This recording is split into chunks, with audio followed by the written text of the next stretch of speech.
Yeah, man. Can I hear you? Is both microphones? No, I think your microphone's off again. Unmute. There it is. There we go. All right, well, this is pretty exciting. So welcome back to Tech Ops. I'm your host, Greg, along with Eric, as always. Hell yeah, man. Ready to do our first live show, man. I'm super excited about this. Yeah, this is pretty cool. We're actually sitting across from each other in person. Yeah, man. A little bit different than normal. Today, it's just the two of us, no guest for the first live one. We don't want to have a guest on our first test run of a live show, right? Right. But first, as always, we have to... Oops, let me switch over here. You have to switch our screens. This is our first time, so sorry if you if we run into some issues. We're still trying to work some kinks out, but I think we got it. So as always, our sponsor for today's episode is the Kommando Store. They are an online military surplus store. They sell everything from footwear, shirts, sweaters, field jackets, and you can actually see it all in front of us this time. Patches, even snacks, they have everything. You get 5% off your first order with coupon code TACOPS. That's all lowercase, no space between TAC and Ops. Commandostore.com. All right, Eric, what is the topic for today's discussion? There's been a lot of stuff in the news recently. Saudi Arabia is the big one, right? Yeah, I think the oil strikes are the big one. You know, one of the things we were looking at when it came to the pictures was just how precise those strikes were, considering where they came from. Supposedly, maybe we don't know, but they seemed like they were really, really on point. And we understand the cruise missiles are generally on point. I mean, they're generally programmed pretty well. But when it comes to drone strikes, that was... Yeah, but I kind of feel like drones might be somewhat more accurate because they're using television monitors. You know, they're actually looking through a screen and they can pick out exactly where they want to hit. Oh, you know, you're right. Yeah, because they probably fly a little bit slower, too, than the cruise missiles do. Yeah, whereas cruise missiles... they have different forms of navigation, but a lot of times it's GPS coordinates. Right. You know, it says to fly an impact at this coordinate. But there is television guided cruise missiles as well. Yep. So I put a picture up here. Oh, and we're sorry echoing. if we're echoing. We're still trying to work out the. Is it horrible? Ooh. Sounds yeah, like we each have our own microphone and we're sitting right in front of each other. So what do you want to do? Switch over to one microphone? I don't know. I think do I sound like I'm echoing? We'll have to see how to do this. Hello, cannon fodder. You want to try to use one microphone? Yeah, we can give it a shot. Alright, so let's record on both sides. You want to mute yours? It says mine's clear, but yours has an echo. You want to just do mine? Oh yeah. So yeah, we'll use my mic since we don't have an echo. Oh, that's even better. Yeah. Except your cord is gonna. That's cool. All right, how about that? Does that sound better? We gotta get close to each other now. Like we're about to kiss. Are you on mute? No, you're good. No, we're good. All right, so yeah, back to this. Yeah, let us know if it's good, if we're loud enough, if we have to turn the volume up. But we're both talking through the same microphone now, which we thought we might have to do anyway. Yeah, it's so weird because we're usually sitting here recording and like edited video, so we have to be like stop and be all proper and everything. But now it's like, do we sound good? Sorry. Yeah. So anyway, back to the strikes. It was really incredible, the accuracy. So I believe what it was, they said 19 drones. It could have been 18. I forget the exact number. That hit these the oil facilities, but then at the same time there was 7 cruise missiles fired, 3 of which failed in flight. And where they crashed along the flight path, you know, you can kind of work backward, and it looks as if they would have been fired from southern Iraq, possibly flew over Iraq into from Iran. Turn the volume up a little bit. Oh yeah. Alright. So we turned the volume up now. How's that? Sound a little bit better? Sounds like maxing out a little bit better.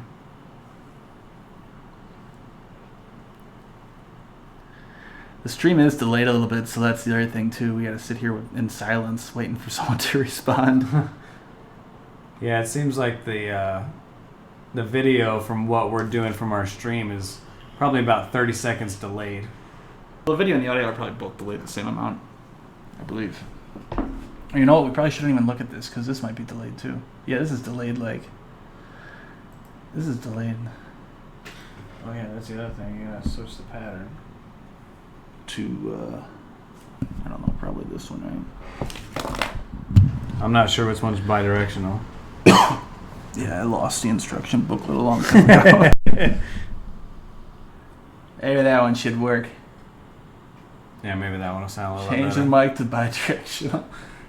That is some pretty precise instructions. One of the two are bidirectional. They both show a symbol going in both directions, so hopefully that should work. Yeah, by the way, shout out to Miss Williams. She is our sound editor, director, everything. Amazing. I love that lady. So if you can see on here the strikes, I'm just pulling this up from Tyler Rogaway's website, The War Zone. Joe is always the best. We had him on our last episode. Really interesting guy, real knowledgeable, real smart guy. Probably one of the foremost journalists, wouldn't you say? Yeah, definitely. In terms of defense-related topics. But he has the satellite imagery, so I know this is some of the satellite imagery the U.S. government released. And it's interesting, actually, the U.S. government does use commercial satellites, like Digital Globe. They'll use some of their satellites for satellite imagery. They're not quite as high resolution as some of the spy satellites they have, but yeah, you definitely got to use all your resources. Right, exactly. Yep, they might not. A spy satellite might not be in position to take a good picture right away. Right. Oh, that was the other thing we could talk about. Did you see Trump's tweet? Oh, like a week ago, or no? It was probably 3 weeks ago now. I think it was when I was driving down here. He's got a bunch of them. He's got a lot of tweets. That's very true. Anyway, he had a tweet where he tweeted out. I could probably pull it up actually. Okay. So he tweeted out an image from a spy satellite. Oh yeah, okay. Yeah, I know you're talking about. See. Right. Yeah, that's interesting. I was wondering about that. And you can definitely tell it's a satellite from the angle. Yeah, that was definitely off nadir. But that thing, I mean, if you look at it and you look at the picture of the pixels on it, I think people estimated it was like 10 centimeters, which is incredibly good. I mean, that's extremely, extremely high resolution. Right. Let's see if I can get the whole thing. Here it is. Yeah, so you can actually see the details here. Does it show my cursor? Yeah. It does a little bit, yeah. So you can see the details like in these vehicles and in the different trucks, the support vehicles here. I mean, that's higher than you'll ever see really on Google Earth. Actually, I should correct that.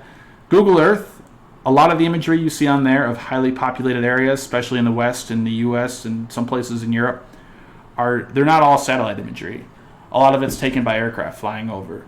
An aircraft obviously doesn't fly anywhere near the same altitude as a satellite. Right. So the resolution is much higher. I think a lot of those are about 10 centimeters as well. So it kind of gives away some information about how detailed spy satellites, how detailed of images they can take. 10 centimeters is pretty good. And like you were saying, this is also not directly looking downward. Since it's looking from a slanted angle, that's a further distance. Right. So if it's directly overhead, I mean, it could possibly get down to 6 or 7 centimeter resolution. Right. Which I don't know if that means much to you, but I look at a lot of satellite imagery, so yeah, it's good. I'll tell you that. Right. Yeah. It was kind of funny because a lot of people, I don't know if you saw the articles when this came out, a lot of people were kind of criticizing Trump, saying that he was releasing classified information or giving away. That's how I saw it. Yeah. Right. And if you look up, you can see it here, right, in the top left-hand corner. Right. It's boxed out. Something is being censored here, right? There's some writing behind this black box here. Generally, where you put like a classified stamp or something. Whatever it is. Right. Because it's not aligned with that writing where it says scorching and damage present only on northern side of launch pad. You can tell that black box is not aligned with that. So that's something they put on there afterward. So this image was obviously approved for release. Someone knew he was going to release it. So I don't think it was just him just releasing an image and not knowing what he's doing. No, yeah, no way. Sure, it was approved by different people in the government. Yeah, definitely. Like, and that's the thing is the president has the power to unclassify Declassify. whatever the hell he wants. You Yep. know? Like if he wants to put out naked photos of somebody the CIA took, I mean, he can do that if he really wants to. Or his wife. Yeah, so he's gonna say, they're "Hey, already look, out I there. want to take this. I want to take the satellite image and post it on Twitter." They're gonna be like, "Okay, here's a black box. Yep. Go ahead." But it does still give away, because I actually made a video on this. I made a video about a year ago now. I think the title was something like, I could probably pull it up here actually. I think the title was something like, can the government read your cell phone screen from space? And I think I actually went in, and all the research I did was that most spy satellites, they have a resolution between 5 to 10 centimeters. Obviously, the lower number being better. That's how many pixels are in each, Obviously, the more pixels, smaller is better. And that's actually what it turned out being. So, and I believe there was actually like a physical limit because the distortion of the atmosphere. Right. So you really can't get any better than that. Oh, okay. The atmosphere will distort the light, and you really can't get anything better than that. Yeah, that makes sense. Let me pull this back up. But it's still a pretty cool picture. I bet there's kind of an interesting story behind it because you can see right here, there's a little bit of a glare. Like this is a printout of a piece of paper. Yeah, it looks like a printout. And this is like a flash here, or maybe a light from overhead. And he took a picture of it with his phone Yeah. and then just tweeted it out real quick. Yep. But let's see what else he had in here. So here was I think this was from Planet, another satellite image provider, and this probably looks somewhere in the range of 3 meters compared to 10 centimeters. So you can obviously tell there's a lot more detail in there between the two. So anyway, but back to Saudi Arabia and the oil strikes. I think we're just going to kind of pull up Tyler Rogaway. Hopefully he doesn't get upset. We're using his whole article here. But I was reading, they were saying that it cut out like half of their oil production ability. 50%. Yeah, it was a lot. Just talking to people around here, and even in Texas where we have our own oil fields and stuff, it's like, oh my God, the oil prices are going to go up now. I mean, it was a pretty big deal. I mean, it was a good terrorist attack. I mean, people are really talking about it for sure. It's funny because the U.S. for the most part, we don't get oil from the Middle East. Right. We're pretty self-sufficient for the most part. And here in Texas, like you were just saying, produce a lot of oil. But because the whole world economy is interconnected, the price is going to go up here anyway. Right. Because if their competitor has to sell it for a lot higher, then they can have the ability to sell it for higher. Right. If you're a company and you can sell your product for more, you're going to. You're only going to sell it as low as the next guy. Yeah, and if it doesn't hit you in the pocket with gas, I mean, it'll hit you in prices and commodity prices and anything. True. 'Cause everything requires energy. Yeah. So.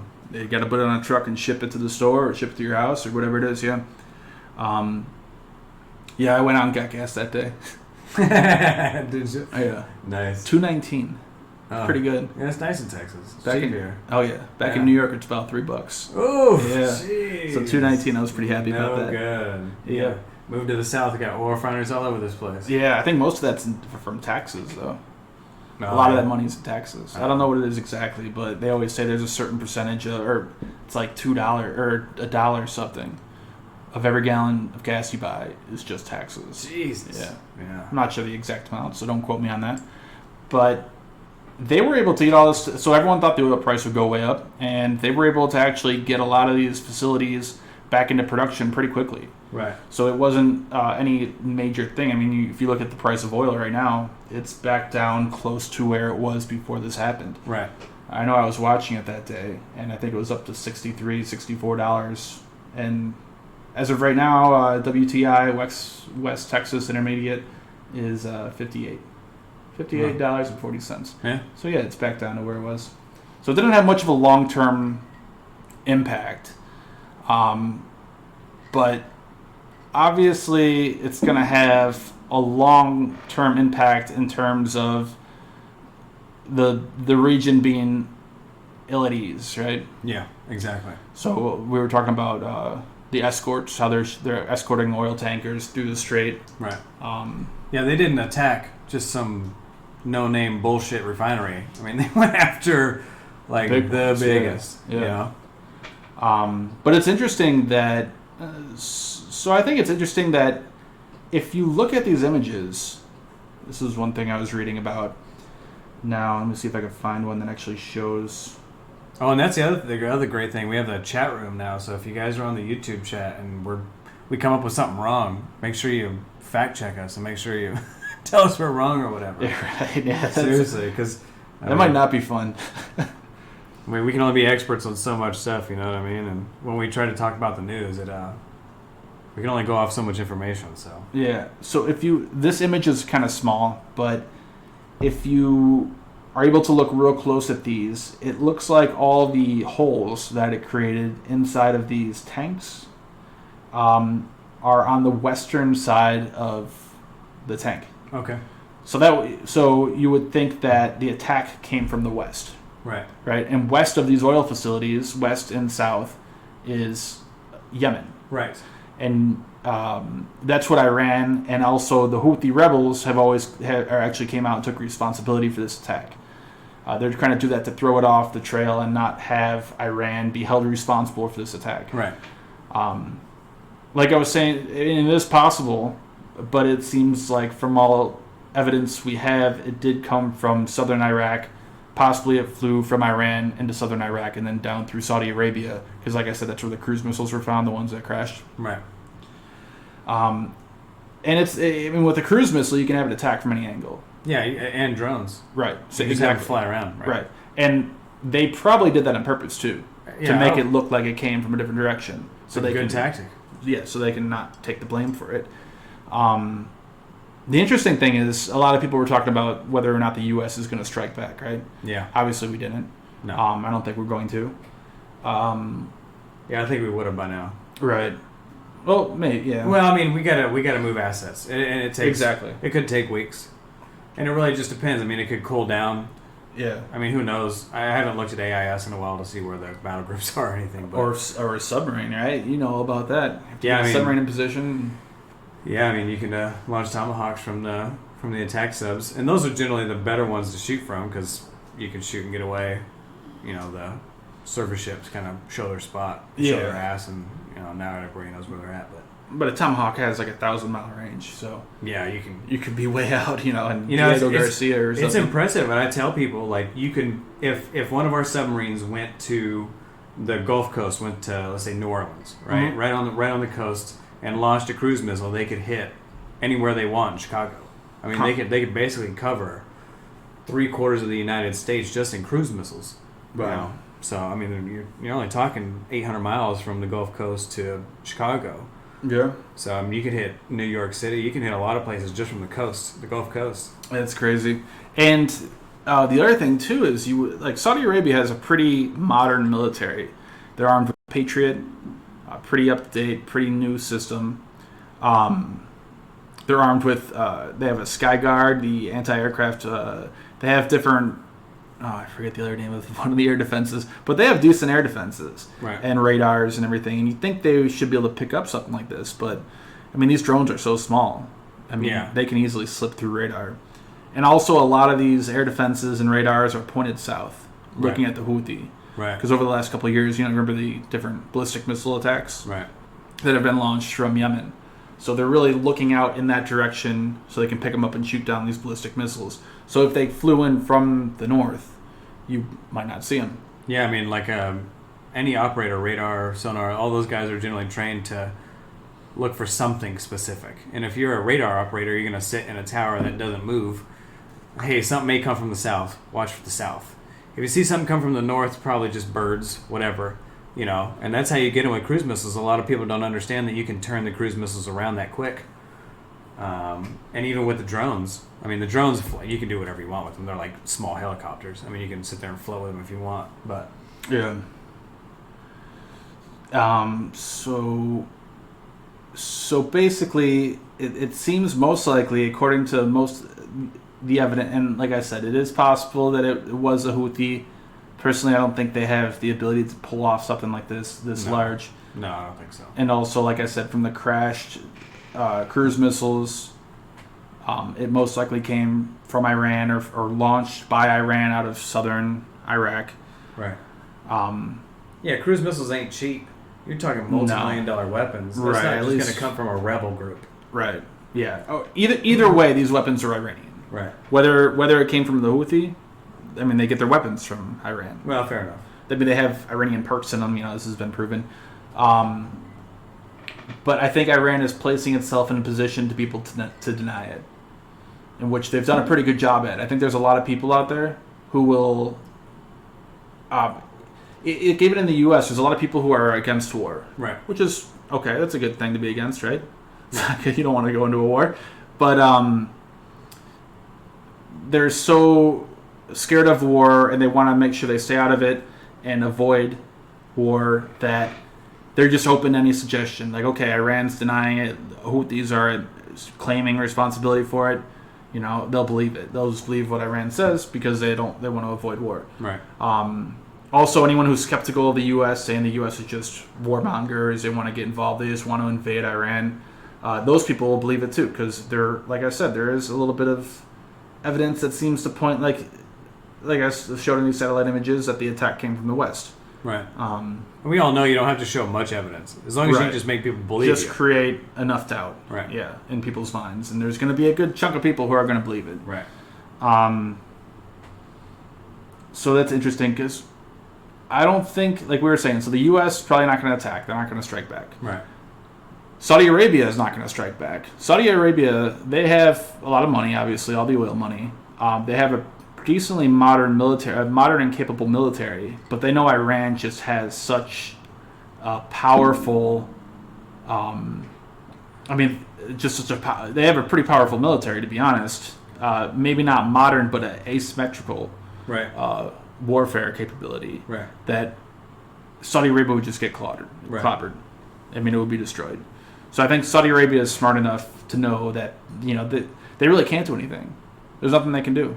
Yeah, unless they have America step in and exactly, yeah, be a defender for them. But yeah, there's really nothing that Saudi Arabia could do. Yeah, it's hard for us. Like, we can defend on the water really well. We can defend in space really well, in the air really well. But when we try to defend your ground, we're just not good at that. You know what I mean? Like, and we are good, but it just the amount of attrition that it costs to put ground troops. I mean, we can only do so much. We can give you air defense, we can give you technology, but we can't give you people. Right, and the U.S. just, I don't think, has a stomach for, especially a war that didn't involve, or a strike that didn't involve any U.S. troops dying, or any U.S. citizens dying, or any U.S. assets being hit. I mean, nothing. Like, it's the kind of the meme going around that after this strike that a bunch of U.S. soldiers were going to die for Saudi oil. Right. Yeah, I mean, you can talk to any military member at this point. Everybody's stretched thin. I mean, we're just everywhere at this point. Like, we probably can't afford to send more people more places if we really wanted to. But I mean, you can only do so much. So it's interesting. Yeah. So Saudi Arabia, pretty much, they're in a tough position where they're just going to have to try. I think they're going to have to try to make some sort of peace with Iran. Right. This is going to keep happening, whether it's the Houthis or whether it's Iran directly. It's funny, too. I don't know if you played Ace Combat 7, the new Ace Combat. I have not yet, no. It's one of the missions. You go after, like, one of the largest oil bases against really? the enemy, and you take out the oil base. It's great. And you literally will target large oil tanks, because if you hit the large oil tanks, it'll blow up and take out a lot more stuff, right? Compared to just hitting a refinery or, like, a tower or whatever. It's pretty interesting that they did the exact same thing you can do in that game. I think it was with aircraft, though, right? You're not hitting them with cruise missiles. You're actually flying them with aircraft and taking them out. But I think that was in the old games too. I played the old ones. Oh, did you? Like Ace Combat 4. What was it? Shattered Skies. Did you play those or no? Yeah, the PlayStation 2 ones. Yeah. I remember playing back in the PlayStation 1 where you could battle against people one-on-one and stuff. Yeah, that was good. I love Ace Combat. It's a fun game. They're fun. It's not accurate. No, carrying around 50 missiles. 50 missiles. Yeah. Yeah. It's not quite how it works in real life. No. But actually, speaking of 50 missiles, this is one we didn't even talking about in the podcast before. Is I already forget the name, but I know Tyler had a whole article, or it could have been. Well, and just to step back a little bit on the drones, what's interesting too is they have swarm technology. You can't swarm with cruise missiles, as far as I know. I mean, maybe you can. You could. It's harder to time them all, because if you have a submarine launching them, it's launching one after another. Right. So it's going to be one hitting, then 10 seconds later another one hitting, or whatever. Yeah, it is harder to do swarm attack with cruise missiles. Yeah. I think that's interesting too with the timing because you're talking about drones and cruise missiles. Cruise missiles will fly 5, 6, 7, 10 times as fast as a drone, really. Right. Because they're close to just under subsonic. Just under supersonic, yeah. So, subsonic, high subsonic. The drones kind of you either have to launch them at the same time, which is timing, or they could just sit there and wait. They could just sit there and float around the base and wait for the cruise missiles to fly in. Oh, we got 3 cruise missiles flying in. They actually made it. So this is the attack we're going to do. Whereas all 18 cruise missiles made it in. Now they can do other things, right? So now you can actually throw a lot more intelligence in that combo. Yeah, I didn't even look at the timing. Was it all at one time? I don't know. I don't know. Probably should have looked into that. Yeah, I have no idea. We're not the experts, but we're not. Yeah. What was I going to say about that? That is interesting because the other thing is, however, I'm not sure how these drones were guided because Iran doesn't have satellites, right? So they can't control them via satellite, right? They would have to have them, be radio controlled or something, which means you have to be within, how far is the radio going to reach? Well, it depends on your allies. They have allies that can. They'd have to be in Saudi Arabia, though. You'd have to have units in Saudi Arabia, right? Well, not necessarily if using satellites. If the Russians opened up to them and said, "Hey, look, we'll give you a channel on one of our satellites," maybe, yeah, you could. Allies give you a huge advantage that you never think of. That's why, at least from what I've seen, a lot of groups get underestimated with. As an ally gave them an asset that they didn't see or think about, and Russia at this point can give them whatever they want. We know that they're kind of cool with them. You just look at the I don't know if you watched the Tank Olympics. The Army Olympics. Those are kind of fun to watch. It's great, man. And they're racing tanks together. I mean, I think it's fantastic. I think it'd be fun to see multiple NATO countries race submarines against each other or whatever. But they got to jump out. Oh man, I don't know if I could pull one up really quick, but who can do the highest? Who can do the highest emergency blow? Or something like that. I think it would be fun. We can do some really fun shit with it, but.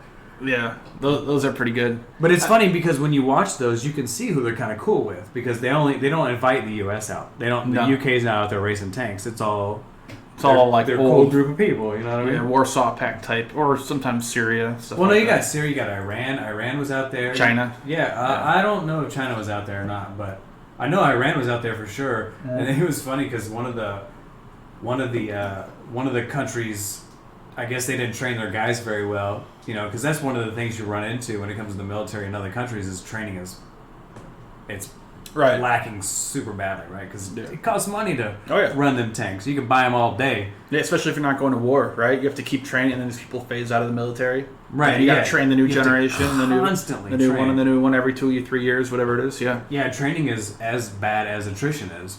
Just keeping people out there. So. But they had accidents where the tanks were running into each other and shit. Oh, really? I didn't see that. Yeah. I think they actually posted it and probably took it back down. But, there were live videos of them hitting each other and shit. It was great. I didn't see them live. Nobody died or anything, but, yeah. Yeah. But they're fun to watch, though. Like when they have to shoot at targets and they got to jump out, get the ammunition, and bring it back in the tank and shoot. Yeah. Those are pretty good if you ever look into them. Russia does have some interesting war games that they do. They do different competitions like that, shooting and everything. Anyway, I completely lost our train of thought what we were talking about. Yeah, the live version is a little bit different. So this is delayed, so I'm not even look at that. I wonder if I can close that so we don't see it. Yeah, just leave it open. All right, because that's way behind. Look, it's it's 2 minutes behind. Yeah, our feed is like way behind. So what's our next topic? Oh, Area 51. Yeah, so Area 51. That's going on right now this weekend. It's the whole weekend. Oh, yeah, it's the Alien Fest. Alien Stock Festival. Yeah. It's like Woodstock, but with aliens. Yeah, so the raid actually happened Friday morning at like 3 in the morning. Was it? They never actually crossed the gate, though, right? No. It was... there were maybe 200 people that showed up. They went right up to the gate. Yeah, they were at the front gate. But no one passed. No, it was just a bunch of hippies. They were all, half of them were hipsters and half of them were hippies. They all looked like they were stoned and shit. It was great, man. And they were super nice to everybody. I bet the gate guards had a fucking blast because they were just shaking their hands. It was a cool little interaction to see these kind of like conspiracy theorist people who generally come off as extremist and crazy and shooting people and shit, and they're just like shaking hands with their front guards and shit. Like there was nothing negative that I saw. I was actually watching the live feed. Oh yeah. Yeah, and there was no screaming, there was no nothing. Everybody was just taking selfies and taking big group photos and shit. Everybody had, their own little signs that they made and shit. Like let the aliens go or whatever. But here's these ones from. Some guy brought out a random North Korea flag. I thought that was hilarious. Save ET from the government. Yeah, man. I don't know. Nobody knows the North Korean guy, but hey, man. Whatever. You gotta fucking do your thing. And there it is. Just each one is zooming in a little closer. Yeah, clap alien cheeks. It was great, man. They had a good time. And the guards were super cool. I don't know if you saw they actually gave out a special logo patch. Yeah. And it shows. It has aliens and it has a guy running with Naruto. He's got his arms out like a Naruto running and stuff. It's great. I'll send it to you, but it's fantastic. They had a good time. I think it was great. It would be cool to see them go out there every year and just interact with the military in a positive way. Yeah. And be like, hey, look, we know you guys are doing super secret shit out here. Right. Sure, you're doing aliens or not, whatever you want to believe, but locked up for what? Oh, it's a crying alien. Yeah. So they just hung out the gate with the guards. Like, nobody did anything crazy. They had a guard out there with a dog. I mean, there was only like 5 or 6 guards out there. I think the local police were out there. I don't think anybody expected anything crazy to happen, and it turned out really good. But I'm excited. Yeah, they have to be prepared, though, right? Oh, yeah, of course. I mean, think about it. You are in charge of security of this base. Whether or not it has aliens is beside the point. You're in charge of security of this base, right. And there's a Facebook group with, what was it, over 1 million people saying that they're going to come, or interested in coming at least. Right.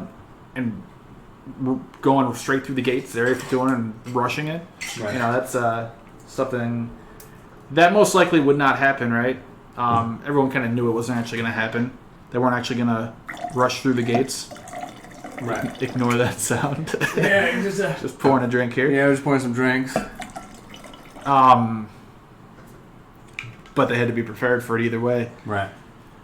That was interesting. We got to talk to Tyler Ogaway about that. I liked his input on that because that ended up working out perfectly. We recorded that in early August, like the beginning of August, and we didn't get it edited until later on. Yeah, the episode we posted, yeah. Yeah, just last week.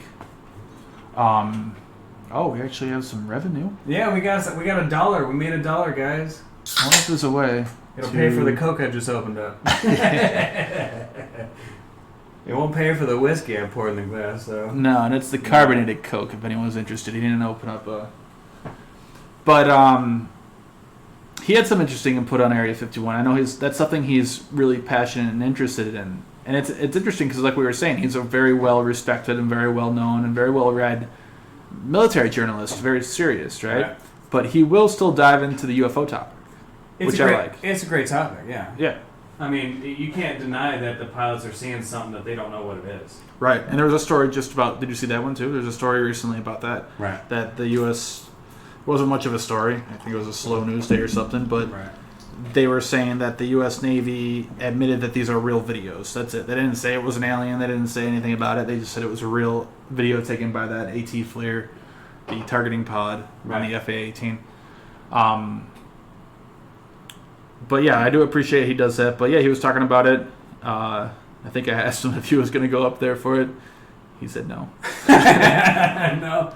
No, yeah, I mean, we were even talking about maybe going up there for the podcast, but I still want to go. It'd be cool to go to Alien Stock or whatever, but it didn't turn out to be No, but I want to go up on that Tikaboo Peak. Oh yeah, fair enough. Yeah, I mean, I think it'd be great. It'd be fun to go out there and see it. I've never been out to Nevada in general. But yeah, I think go out to Vegas for a weekend. Yeah, we could do that and then head up to Area 51. I think it's like 2 hours north, an hour north. Yeah, it doesn't seem like it's that far away. Groom Lake. Can we get a promise from you right now? We'll go. Oh yeah, I'm down. Man. Maybe we'll do a live podcast from out there. I would love to do a live podcast. If we can get that to work out, because I don't know if you're going to get service, but you were saying people are live streaming from there. Do they have cell phone service or?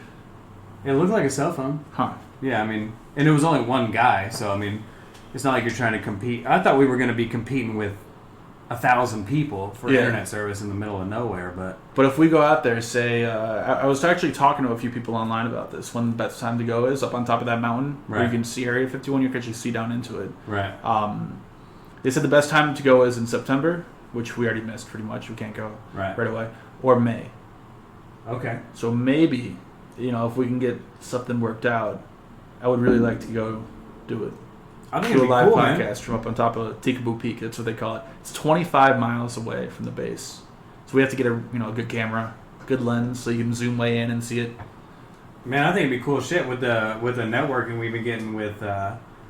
We've been talking to the Navy chiefs of information and all this other stuff like admirals and stuff. Maybe we can actually get into the base to just get a front view of it. Like they're not in Area 51. Yeah, they're not obviously going to take us to the back where they do all the good shit. The back room. But they'll have a base that we can go onto or whatever. I mean, who knows? You never know.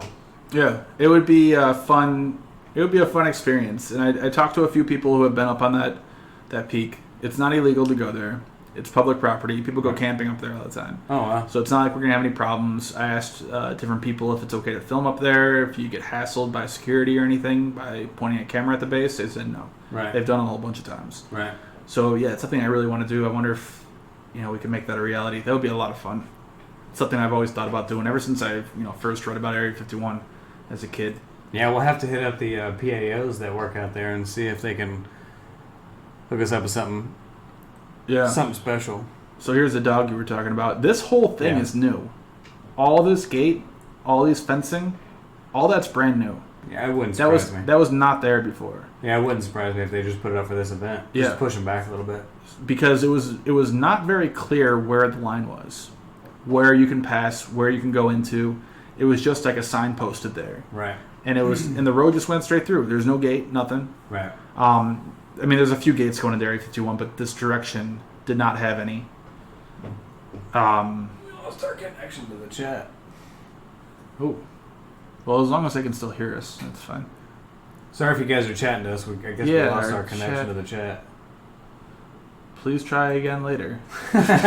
We can't really try again later if we're live, can we? Sorry. Oh, man. Well, as long as you guys can still hear us, I guess we have to maybe figure out that glitch. Right. Now it's saying no data. Excellent. Alright, well, hopefully it's still working. Yeah, this is a new connection, everything else, so hopefully it's not all spotty for you guys. Not that you can even reply to us anyways, because you can't see the freaking chat at this point. Oh, we'll figure it out. But anyway, it's cool that they actually did this. I think it is interesting. I think it's cool that this much attention has been brought to Area 51. I don't think there's any aliens there. I agree with, like we were saying, Tyler Ogaway. His opinion of it is that if you were able to go into Area 51 and walk around, you had the key to walk into any room you wanted to, any building you wanted to, and see everything, that you'd be kind of disappointed. It would be pretty boring. Oh, there it is. Okay, so now we can see from our phone. $2 from New Zealand. I think that's NZ, right?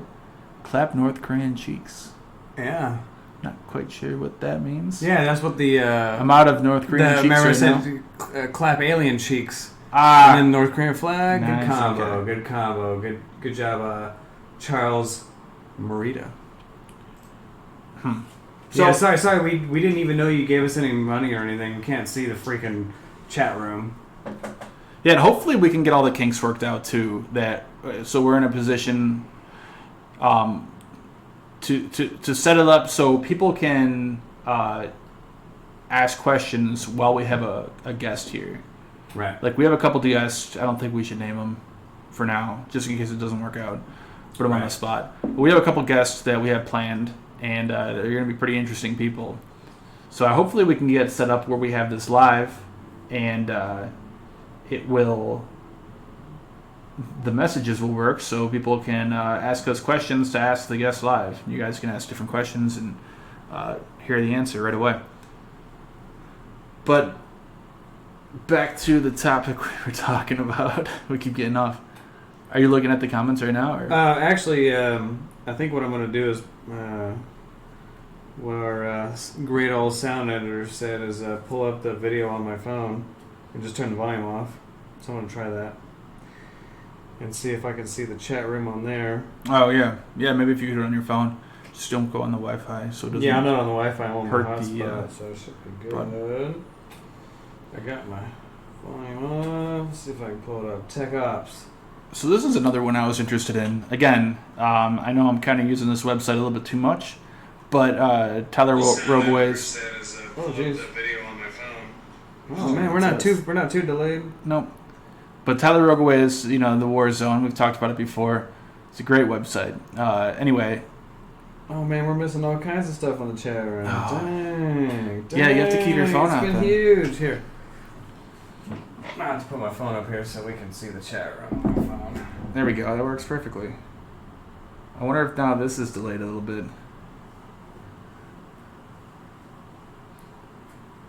Well, work on that for a second. I gotta. All right. Use our special spot. So the other interesting one is that they are finally working on new air-to-air missiles. This is something that the U.S. has kind of seemed to lack behind Russia and even especially China with the new PL-12 and the PL-15. I mean, incredibly long ranged and incredibly accurate, maneuverable air-to-air missiles that are able to shoot down other aircraft, AWACS, tankers from 100 miles or more. So the U.S. is finally actually starting to work to catch up here. We've really only have 2 air-to-air missiles now for the last, probably 2 decades, ever since the Phoenix and the Sparrow were decommissioned. It's been the Sidewinder, which is a short range, about 5-6 mile range. It obviously varies depending on the situation. And then the AIM-120 AMRAAM, that's the popular one. That one's so that's the AMRAAM stands for Advanced Medium Range Air-to-Air Missile. It's a medium range weapon. They say it has a maximum range of 70 miles, but really that is the absolute maximum. If it's fired from the fastest possible speed at high altitude at another aircraft that's coming directly at you, realistic range is maybe 20 miles, 15 miles. Obviously, it all depends on the situation. But the U.S. is finally starting to build different weapons with longer ranges and also shorter, smaller weapons that are able to fit inside stealth aircraft. So the problem with stealth aircraft, they're great. It's very difficult to detect them. Detection ranges are much shorter. It's harder to track them. That's a major advantage. But the problem is, in order to maintain that stealth, obviously you have to carry all the weapons internally. And to carry them internally means you're not going to have as much space for either fuel or payload. So they're working on a new weapon now, Raytheon, which is this weapon, I already forget the name of it, but it's about half as long as an AMRAAM, which means you can fit 2 for every spot you could normally fit 1 AMRAAM. And it's got about it's a comparable range. Excuse me, here it is. So the AIM-120 is about 12 feet long and 345 pounds. This new weapon is 6 foot long. So you can fit, theoretically, 2 for every one you could fit of an AMRAAM. Sorry, I'm trying to pull the chat room up on my iPad so we can see it a little bit better. We'll have to get all this straightened out eventually. Yeah, man. We got this. Oh yeah, that's a lot better. Yeah, there we go. Now we can actually see the chat room. So we got AIM-120D is, from what I heard, is 100 mile max range. So yeah, it is. From everything I've read, they say about 70 miles. Could be a little over 70 miles, but again, that when it comes to missile ranges, it's not like in the movies where this missile is burning its engine the entire time. It's able to chase down aircraft. Really what it is the engine only burns for a short period of time. A number of seconds. After that, it's just gliding. And as it's gliding, it's slowly losing speed. As it loses speed, eventually, it's not going to be able to catch up with the aircraft it's locked onto. If the aircraft is maneuvering, switching directions, that missile has to then change course. And while it's changing course, it bleeds off speed. And eventually, it has a shorter and shorter range because of that. So it really depends on the situation. Let's see. I don't think it will perform like Meteor. Yeah, Meteor is an interesting missile because it's a ramjet, so it doesn't use a solid rocket motor. It actually is a variation of a jet engine where it sucks in air like a jet, and well, it has the ram, right? So it has a scoop on the bottom which will force the air for into the air scoop. Yeah, it makes it super efficient. That's what all the Tomahawks are. Don't quote me on that though. Oh, I think I already quoted you. Not fact checking at the moment since I'm busy. The movie missiles annoy me. Oh, the best one is what? Behind Enemy Lines. Have you seen that one? Oh yeah. Yeah. Remember that one where so in the beginning of the movie when he gets shot down, right? Right. Well, they fire an air-to-air missile at him, or a surface-to-air missile to shoot him down, and he dodges this missile like 8 times. Oh god. So he flies to maneuver. The missile flies past him, and then the missile turns around and comes right back at him. More like a torpedo. It's like a torpedo. Torpedo is a little more accurate. Yeah, you're talking about 100th of the speed, Yeah. That's awesome. So, hey, man, it'll be there eventually. We're gonna have crazy ass missiles. Maybe. The SM-10 will fucking SM-10, yeah, standard missile 10. Yeah. Yeah, the movie missiles annoy me. Yeah, I absolutely agree with you. All right, so what else do we got to want to discuss today? I don't know. You got my iPad sitting there with the chat room. I don't know what we were talking about. So the other interesting one that's been in the news recently is the test of the MQ-25 Stingray. This one's interesting. This is a really interesting concept. It's a you can see it up on the screen here. It's a stealth drone tanker. Right. Which might sound kind of weird, right? It doesn't seem like it carries that tanker. Much, I mean, it carries more. I forget the exact numbers. Who knows? Maybe Wikipedia will even have it. Well, I mean, but think about it. It's just computer chips, right? So they could just have like a thin layer of computer programming in the insulation, basically, and the whole thing is just a tank of fuel. I wonder if it says anywhere on here. I might have to look around to see exactly how many gallons of fuel it can carry. Navy's goal for the aircraft is to be able to deliver 15,000 pounds of fuel. Total of 4 to 6 airplanes, range of... I know it carries more. So right now, the U.S. Navy does not have a tanker aircraft anymore, operating from the carriers. They used to use the S-3 as a tanker. From carriers, right. From launched from carriers, right. Yeah.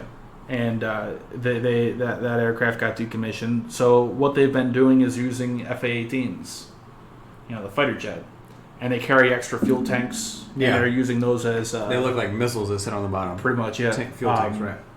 So they're using those as tankers, but they can't carry very much. Yeah, you got to carry people. Right. That takes that's half the aircraft. Too, yeah. Trying to house a person. So if you can not have to house a person anymore, it could just be chips in the casing. You know what I mean? With a few cameras. Yeah, and I think it's only able to fully refuel 2 aircraft or something like that, and then they got to go land and refuel and take off. So the benefit of having let me go back to the picture here. I know Wikipedia is not always the best, but it's quick for information. Oops. I think the stealth tanker is a pretty cool concept. And it's stealth, right? Because you don't have to have a person in it. You can thin the cross section out. Yeah. Well, that too. Well, that actually, you can make a flat plate if you want to make it look like a UFO. You don't have to worry about the canopy and everything, the glass canopy, right. For visibility. But it's really interesting. A lot of people are wondering why you'd want a stealth tanker. But I think it's very beneficial because, say an aircraft has a strike radius of, 600 miles, right? That's not very far range. You're going to be, if you have to get the carrier within 600 miles, say you're doing an airstrike on China, you want to hit a target in China. Right. So you have to get the carrier within 600 miles of the coast of your target in China. That's well within range of their anti-ship ballistic missiles. So the way of backing that up, staying out of range of China's missiles, would be to use tankers. Yeah. And if you have stealth tankers, I mean, you You can could fly extend those those things airplanes. right up. Yeah. Yeah, you're gonna do strikes Okay. deep into China. So You're it's a really selling, cool you're concept. selling it to me. I was sitting here asking the same thing. Like, this doesn't make any sense. But if you launched it from carriers and gave those aircraft a huge advantage that nobody thought they would get, Yeah, because that's huge. tankers are extremely valuable targets to hit. Yeah, and Like, they're huge. you know, if you can shoot down a tanker. I mean, most air forces don't have very many tanker aircraft. No. Like China, Russia doesn't have very many. No. U.S. has a decent number, but still not many relatively. If you can shoot down a few of those, I mean, you're really going to hamper the nation's air force or Right. Navy, naval air force in this case. And they're huge aircraft. They're slow. They're not very maneuverable. They really have no defenses. Yeah. You know, if Like an enemy bombers. gets to one of them, especially like I was saying earlier, you know, I know you stepped out for a second, with these longer and longer range air-to-air missiles, you know, it's toast.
Oh, we're back. It's working. Are we good? I guess we just needed to unplug it and plug it back in. Oh. How you doing? You got that plugged back in? Yeah, can you hear us? Sorry about those technical difficulties. I guess we just needed to unplug it and plug it back in. Good old IT problems. If anyone actually knows, whether you're watching and listening to this right now or you're watching it on YouTube later on, Perfect. They can hear us. if there's any better streaming program we can use. Yeah. Because we ended up just downloading, we ended up just downloading a free one called Streamlabs OBS. It's pretty cool. It seems to be working, pretty well Yeah, until the sound went out. Pretty amazing. I don't know how long we were, or where it cut out exactly. We were talking for another 5 or 6 minutes with no one hearing us, unfortunately. Gotta keep an eye on the chat. All right, we just gotta watch this little sound volume meter here. All right. So we were talking about academic. Yeah, let's go back to that. So you were, and then so it's a nuclear powered barge that is able to go right up into any city's port and power the port. What else is it used for? That's it. Just to power the city if need be. Yeah, from what I understand, it's only designed to power cities. That's been the big question. Is seriously, you're going to go through all this trouble to make this weird specific thing to do this? Why can't you just build a reactor in town? So why do you have to put it on a barge? There could be some. I get it that you have a central production facility that makes the reactors that you can ship out, but the problem of that thing sinking is just unruly. They already have enough problems as it is when it comes to them dealing with reactors. Right. They're seriously going to just throw this thing on a barge and flip this thing around. Greenpeace calls this thing this floating Chernobyl, which leave it to Greenpeace. The great thing about reactors is they've gotten a lot more safe. The old pressurized water reactor from the 60s is gone. They can put them on the back of 18-wheelers now. They're not as super unsafe as they used to be, unless you still have one running. But that thing is, I'm pretty sure it's pretty safe. And even if it's going to sink somewhere, it's going to be designed like all the other submarines that they've lost, where it doesn't leak out into the water. It's going to be sealed, like Kursk and everything else. Right, and I guess it's more complicated when you have them floating, but there are much better designs, at least on the drawing board, for nuclear power plants that are much more safe. When you look at Fukushima, different things like that, where you have a meltdown. Well, drawing board in terms of countries, I think the United States has come down with some pretty good ones. Right, but I think there are so many regulations around it right now where these companies who are coming up with these ideas for much, much safer nuclear power plants that you can't even build them in the U.S. I know a lot of these companies are going to China, building them in China. Sure, if you want to make money, but the great thing about America is we have laboratories and stuff where you can make all this shit yourself. You may not make money off of it, right? But we're gonna make it. But if you're a company, the whole point is to make money. Well, but you can sell it to the military, right? Yeah. Imagine throwing a reactor in the back. That's kind of the thing they've been selling is we can. If you look at the laboratories, they're trying to sell modular reactors that sit in an 18-wheeler. So if I want to put a base in Qatar, I can drive this 18-wheeler into the middle of Qatar and power this entire base. Yeah. And it's modular, and it's generally going to be designed to be super safe, so even if it's hit by a missile, it's not going to be... It's not going to spew radioactive... Yeah, it's not going to destroy the entire area like a pressurized water reactor like Fukushima, right? Yeah. Fukushima needs coolant. It needs all these things designed around this super old 70s, 80s, 60s, 50s technology. Right, and that's what most of the power plants are, unfortunately, today, right? Right. That are operational today, I should say. Right, because they're old, right. Yeah. And we don't want to build new ones because we're scared of it. I don't get that. I think there's just a lot of people who don't understand it. I was actually just talking to somebody recently, a couple days ago, and I said, what was the first thing that came to your mind when I said nuclear power? And I'm like, is that a word? Is that something that sounds good or bad? And they said it sounds bad. Right. Like, it sounds horrible. I think it's in a lot of people's minds that nuclear power is a bad thing. I think But a lot they- of people associate it with nuclear weapons, with Chernobyl, Fukushima, Right. and it's a bad thing. Right, but you live in Texas now, right? So living in Texas, a lot of your power comes from nuclear power, right? At least 20%. I did not know that. But you don't know that, Yeah. right? So you don't understand that if you were to cut those reactors out, all of a sudden your bill is going to go up 20-30%. And that's what happened with Japan too, right after Fukushima.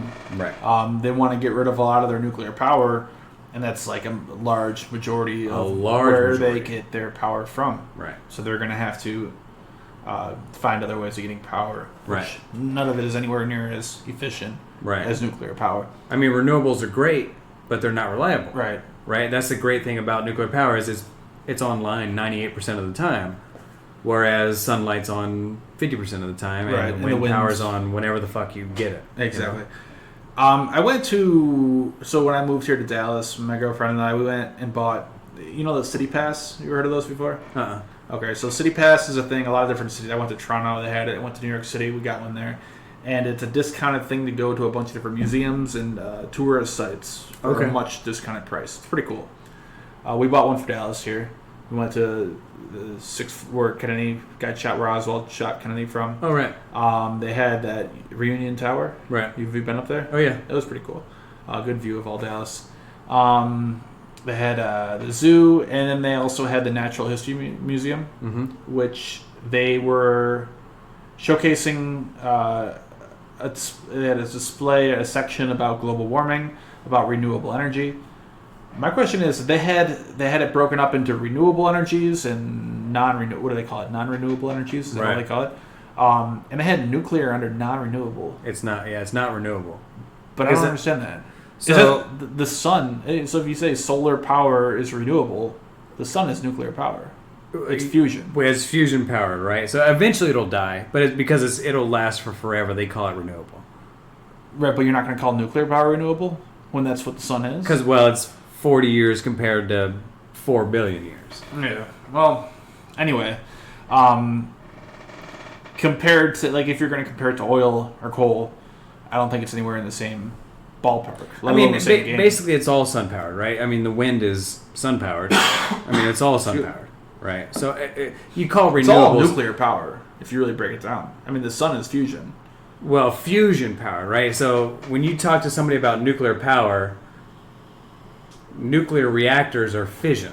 They're not fusion, right? Fusion is that gold mine of free energy forever, right? Right. Because apparently you can have a pellet the size of a BB that's made out of pure hydrogen that you can shoot with lasers and it'll power the entire world, right? Yeah. That's the whole thing behind fusion. But fusion power is the sun, whereas fission requires unstable elements, generally Right, uranium. you're breaking it apart plutonium. versus forcing it together to make new substances, which is fusion. Right, right. You know what we got to get? We got to get someone who's an expert with nuclear power and nuclear weapons on here. And I actually, I know a few. we are working on a couple right now. Hopefully that can pan out and they can straighten out all this Yeah, nonsense yeah. we're saying. Because I'm sure we are both very wrong about No, different I mean, topics. I went to nuclear power school and I totally failed out in week 17. So Right. I got a good training, but wasn't enough. All right. Well, I didn't even do that, so I'll give you that one. Yeah. But anyway, going back to academic, I pull up a map here. Right. I mean, Russia has some pretty far northern cities. So if you're talking about nuclear power, supplying power to different, very remote settlements or different mining areas where they're mining, because, as global warming, as the Arctic ice melts, Right. more of these shipping lanes and also natural resources that are under the ice there, becomes accessible. Right. So if they're building different remote villages or different settlements there to work there and to mine these resources, Right. I mean, it might make sense then to have some sort of floating nuclear power plant to power them. Yeah, that's the thing. When it comes to to Siberia, I mean, you can't just put a road there. No. You may need a barge. I mean, there's definitely an advantage to this setup that they have that I don't know of, and I think that has to come to just providing power to the region. You can't, it's not like Alaska. It's not like a country that is remote that you could bring power to. There's no way they're going to bring power out to that place on land. Like, they have to provide it. And not for an extremely high cost, too, compared to putting it on a ship. Huge costs. Huge costs. I mean, I would imagine that it would be cheaper to build a barge and put a reactor on it. But the problem is, to most people, what is the cost of losing it? I think Russia has been really predominant in we don't give a fuck about losing Right. I mean, look at the Kola Peninsula. And that whole area up there, up on that north side, is covered in lost submarines, lost. There's got to be, I think there's 7 or 8 reactors sitting on the bottom at this point. Right. Not including who knows how many missiles. I mean, they just recovered the fucking Skyfall missile that they lost up there. And there's so much shit up there that they've lost. That will, and a lot of stuff throughout the Cold War we'll probably never know about. That, and from what I understand, those currents flow right into Sweden, Finland. They don't give a shit. It isn't. They're not. All that radioactivity is not going to flow on their land. It's going to flow on everybody else. They don't give a shit. True. Yeah. And then what are you going to do? Are you going to complain in the UN? Yeah. What's that going to do? Which is interesting. It kind of brings us, or at least makes me think back to Iran. So we were talking about Iran, Saudi Arabia. I mean, Iran is going to deny this. Obviously, I think they kind of have to, just to keep up appearances, right? They can't take responsibility for this attack. Right. They'll let the Houthi, which is an extension of Iran. I don't think the Houthis do. I shouldn't say that. I'm sorry. I'll take that back. But I think the U.S. and Saudi Arabia are both just in such a position of I don't even want to say that necessarily, but the current situation in the region is just a very tough situation. Right. I mean, what are you going to do? Saudi Arabia can't strike back. The U.S., they could strike back. They have the ability to strike back, but we only have limited assets in the region. And also, there's a lot of major air bases very, very close to Iran, which will be just completely clobbered by Iranian missiles. Like Al-Dhafra, Al-Udeid, major U.S. air bases, which is, they have air defenses there, but it's going to be just completely overwhelmed, pretty easily. There's thousands of U.S. service members there. It's just going to be nasty, and I don't think the U.S. has a stomach to do something like that. I've seen several people bring up. Do you remember Operation Praying Mantis? You ever heard of that one? Mm-mm. So it was in 1988 or 1987, back when we had President Reagan. So this was during the Iran-Iraq War, when it's a similar situation to now, to an extent, where Iran was mining the Strait of Hormuz, and a U.S.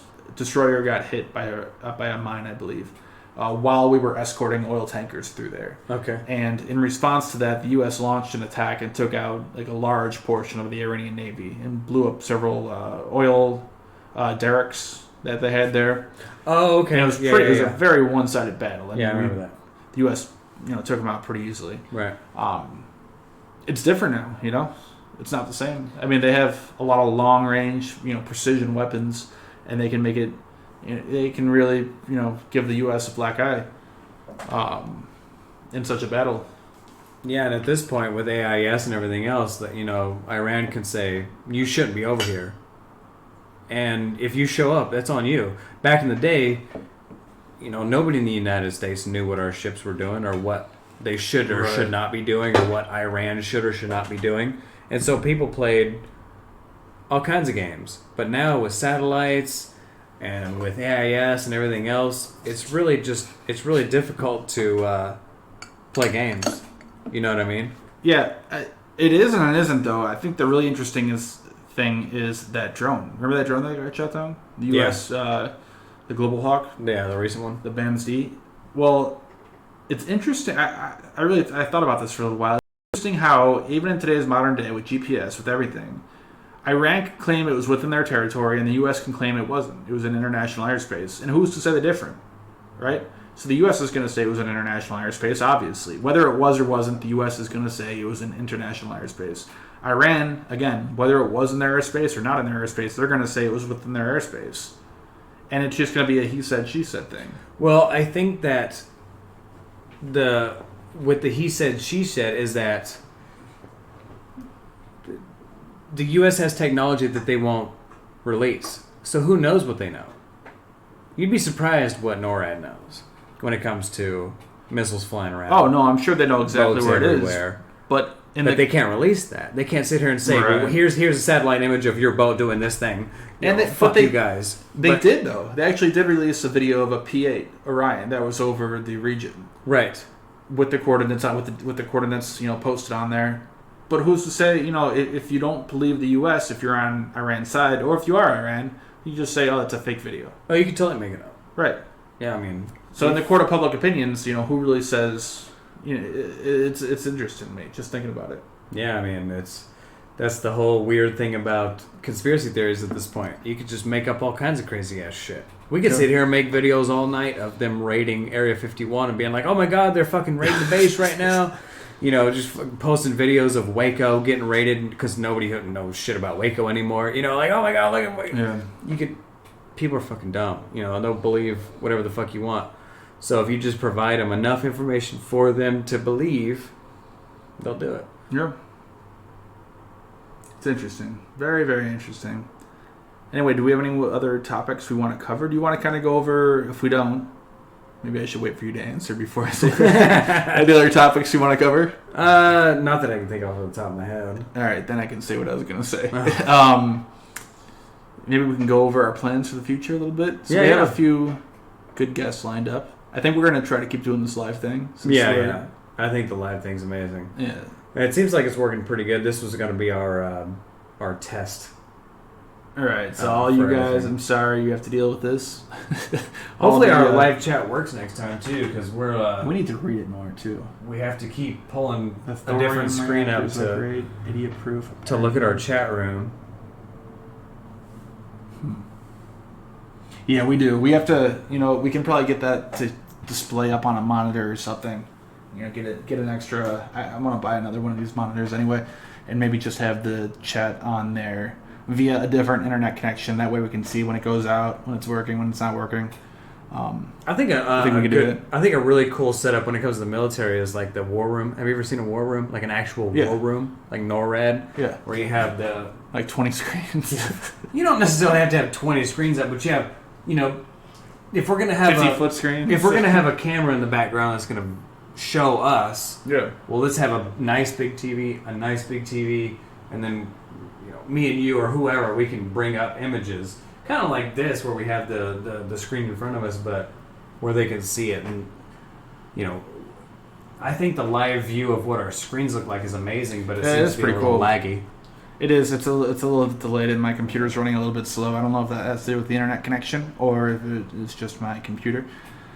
But it actually brings up another point. That is our plan for the future, right? So we're starting out with live audio, Right. and then eventually move on to video. Yeah. Right now, no You gonna one's show seen you- my face. Show your pretty face. Yeah, right now, Eric is the only one that I did not know in real life before starting Covert Cabal that has seen my face. So, Are you ready to reveal it to the world? yeah, I might have to. That's where the money Nobody's gonna think you're legit unless you are a real person. Right, I might not be a real person. You can't be an anon for forever. Yeah, unfortunately. So that's going to be one of our plans. We have a few different guests that we're working on. Pretty interesting. I'm excited to talk to a few of these people. I mean, just Hopefully. our past guests have been super Oh, yeah. fantastic. Like our that's first season was super badass, man. Yeah, that's the problem. Jesus Like, Christ. we're going to have to live up to that every single Oh, season. man. It's going to be difficult to keep finding. Yeah, hopefully a new lot of the people. guys that we've had in the past, like Sutton and Tyler and all these guys, are going to show up again, and we'll have them on again when some shit goes down. But we seem to have some pretty good interest when it comes to official routes too. So you may see us do some super cool video recordings on maybe even a submarine or something. Who Yeah, that would be knows? cool. And or our planned trip out to Area 51. Yeah, I do want to do that. I'm very serious about that. I have a guy that I've talked to who lives out there, that has been up there, that would help us out. Oh man, I'm down. So Let's fucking do it. Yeah. Maybe we'll try to get that to work. We'll be big enough that the Air Force is like, hey man, go fly that thing up there real quick. Just freak them the fuck out, right? Yeah. Just go freak them out. Yeah, you guys could fly a drone right over Area 51. Yeah, the secret drone that's got like the cloth over it that reflects the light through it. You ever seen the stealth covers they have, like no, stealth I'm not cloth? sure what you're talking about. It's like basically it's like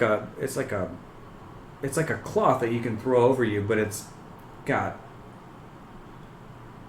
like screens built into the Oh, cloth I think I know what you mean. Yeah, yeah. that shows Like the an image invisibility through you. cloak type Right. thing. Yeah, Yeah, you just have a blanket. camera that shows the image It's behind you. interesting. One of the James Bond movies had that. Yeah. Was it Die Another Day? I don't know how big you're into James Bond. I used to love it when I was a kid. Nah, not a big James Bond. But Star like Trek, right? projecting, yeah, Star Trek. But like projecting your image onto a wall is a whole lot different than just a black sky. It's easy. It's Yeah. just black. Black is easy, but the problem is if it's not black behind you, then you see it. It's like how we Right. like black holes are black. You can't see a black hole, but you know you can't see what would normally be behind it, so you know something's there. Right. Same thing if it's passing over and there's stars behind it.